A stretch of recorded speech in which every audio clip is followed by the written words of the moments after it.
ค่ะกราบสวัสดีFCทั้งช่องของสงกรานต์นะคะมื้อนี้จะมีแนวทางตำล่าวของเซียนผาสุกมาฝากค่ะเซียนผาสุก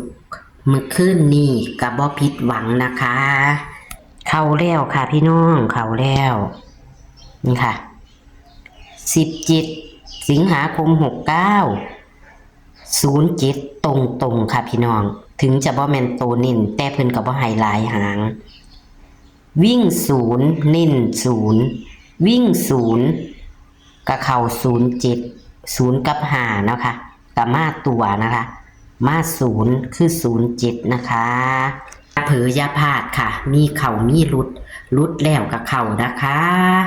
ของเซียนผาสุกก็เลยเป็นกำลังแรงใจโดยการกดไลค์กดแชร์นะคะอยากให้นำชากาแฟกระทักไปหาพอได้ค่ะขึ้นเบอร์โทรพอให้ตลอดนะคะเซียนไส้ว่านเซียนผาสุกนาดวงและพอบ่ประสงค์ออกนามปูว่าปีเฮาจะขึ้นเบอร์โทร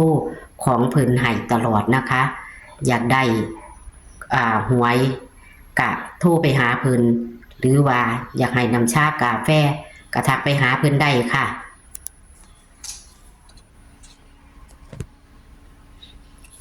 ในมื้อนี้นะคะวันที่เซี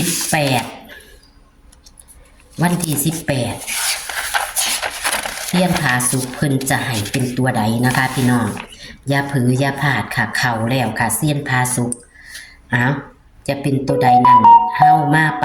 ฟังเสียงสัมภาษณ์กันได้เลยค่ะ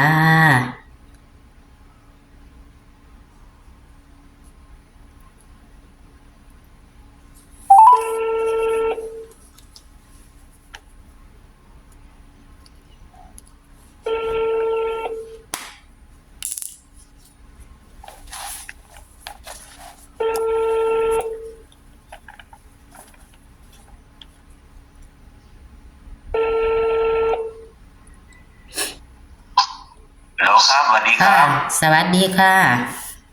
เพิ่งจะเอาออกคลิปออกก็เลยเพิ่งจะมาค่ะทักไปว่าเดี๋ยวของวันที่18ให้สนองแอด ค่ะ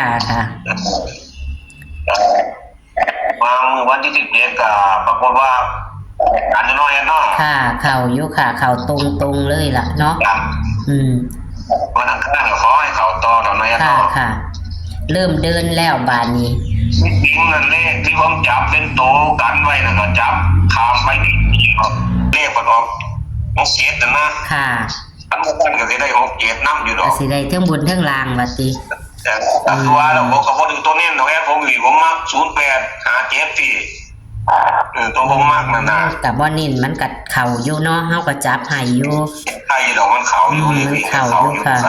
ที่พี่น้องๆมันเอาไปวิ่งมันอาจจะได้อยู่แม่นค่ะ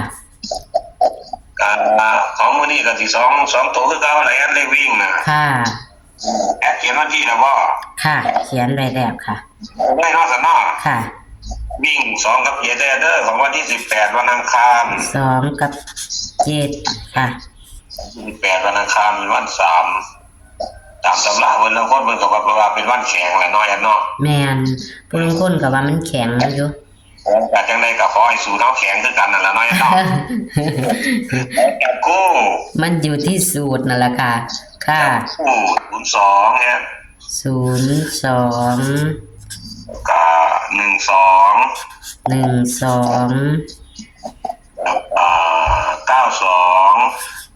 ้ว71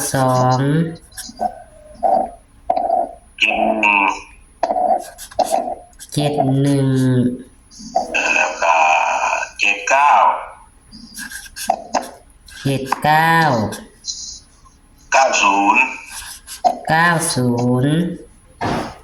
โอ้โตกันทั้ง2ตัวนี่ครับค่ะนี่มี14 19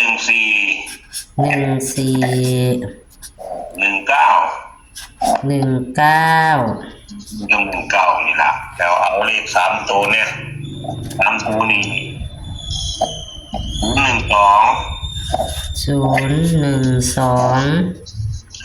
แล้วก็092โอ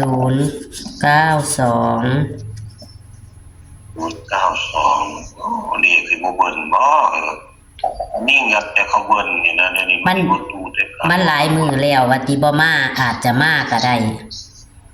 เบิ้ลก็สิเป็น1-1หรือ7-7ไปสิล่ะบ่หรือ2-2นี่ล่ะครับเบิ้ลก็ได้เอาจังสิเอาเพิ่มไปจักตัวหนึงแน่เนาะแอนเนาะคือสิบ่หลายเกินไปดอกเนาะ ค่ะค่ะ 1-1-21-1-2 1-2ผมเน้นตัวนี้เด้อไว้เด้อเน้น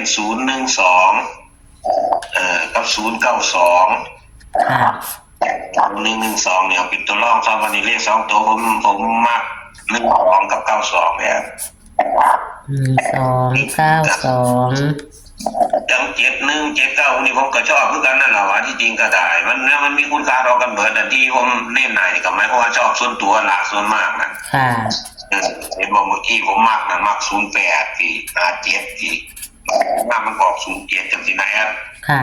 บ่แม่นว่าตัวผมอาจจะเป็นตัวเด่นของบูริสุดบ่แม่นมันเด่นในใจผมนะผมชอบผมมักมัน ค่ะ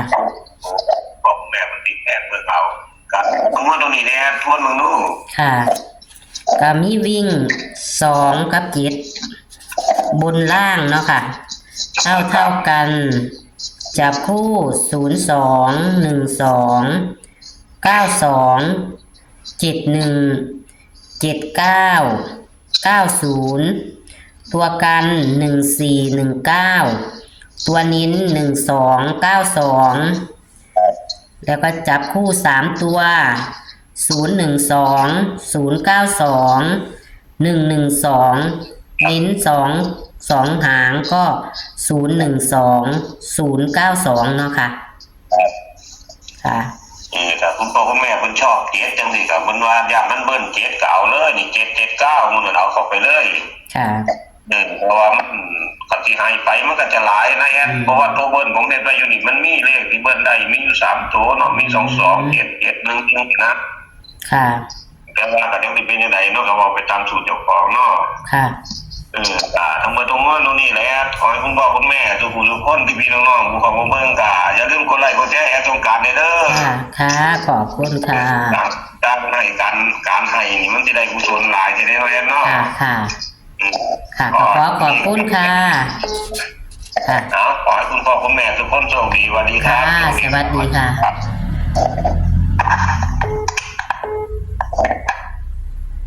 ค่ะ ตัวเลขแนวทางเซียนผาสุกเมื่อคืนกับบ่ผิดหวังเนาะพี่น้องเนาะเมื่อคืนนี่เลขเพิ่นกับเขาเพิ่นก็ดีใจเนาะค่ะถ้าเซียนถ้าเขาถ้าเลขเขากะมีแห้งเฮ็ดเนาะพี่น้องเนาะแต่ว่าเฮาก็ขาดกำลังแรงใจบ่ได้เนาะค่ะพี่น้องกำลังแรงใจคือดีที่สุดนะคะมีโชคมีหมานนะคะ อยากให้นำชากาแฟเพิ่นกะทักไปหาเพิ่นได้เด้อค่ะพี่น้องเอ้ยกะเซียนทั้งหลายเพิ่นกะต้องการกำลังใจเนาะค่ะพี่น้องเนาะก็ขอให้กดไลค์กดแชร์ให้กับเพิ่นนำนะคะแล้วก็ให้กับช่องของสงกรานต์นะคะแล้วก็กดกระดิ่งแจ้งเตือนนะคะกดติดตามไว้นะคะพี่น้องถ้าบ่กดติดตามไว้ก็จะบ่เห็นคลิปใหม่ๆนะคะก็จะได้กดติดตามไว้จะบ่ได้พลาดนะคะพี่น้องกดติดตามก็คือมีกระดิ่งขึ้นมานั่นล่ะพี่น้องเป็นรูปกระดิ่งนั่นล่ะเฮากดติดตามกดเข้าไปแล้วเพิ่นก็จะบอกว่ากดทั้งหมดบ่กดทั้งหมดเฮากับกดทั้งหมดเด้อค่ะพี่น้องเด้อก็จะเห็นนะคะเอาไปจิ้มโตที่ขึ้นมาบอกว่ากดทั้งหมดก็ได้นะคะมันจะมีหลายขั้นตอนเนาะผู้บางคนเพิ่นก็ว่าเพิ่นเฮ็ดบ่เป็นนั่นล่ะพี่น้องนี่ค่ะวันที่17ที่ผ่านมาคือเมื่อคืนนี้นะคะสายวิ่งของเพิ่นกับบ่พลาดเพิ่นให้0กับ5กับมา0นะคะบนล่างนะคะพี่น้องบนล่างเพิ่นจับให้07ตรงแต่บ่แม่นตัวนิ่นแต่ว่ากะแม่นเข้าเพราะว่าเพิ่นบ่ให้หลายหางค่ะเลขเพิ่นก็จะมี8หางกับตัวกันนะคะเลข3ตัวก็มีนะคะพี่น้องนี่ค่ะของเพิ่นเข้าที่07ตรงนะคะเพิ่นมันออก6707เนาะค่ะทางเฮาออก046707เนาะ วันที่18เด้อค่ะเบิ่งเอาวันที่เอาเด้อพี่น้องเด้อมันจะเป็นสมุดลายกาจาบ่ทันได้ไปซื้อกระดาษอยู่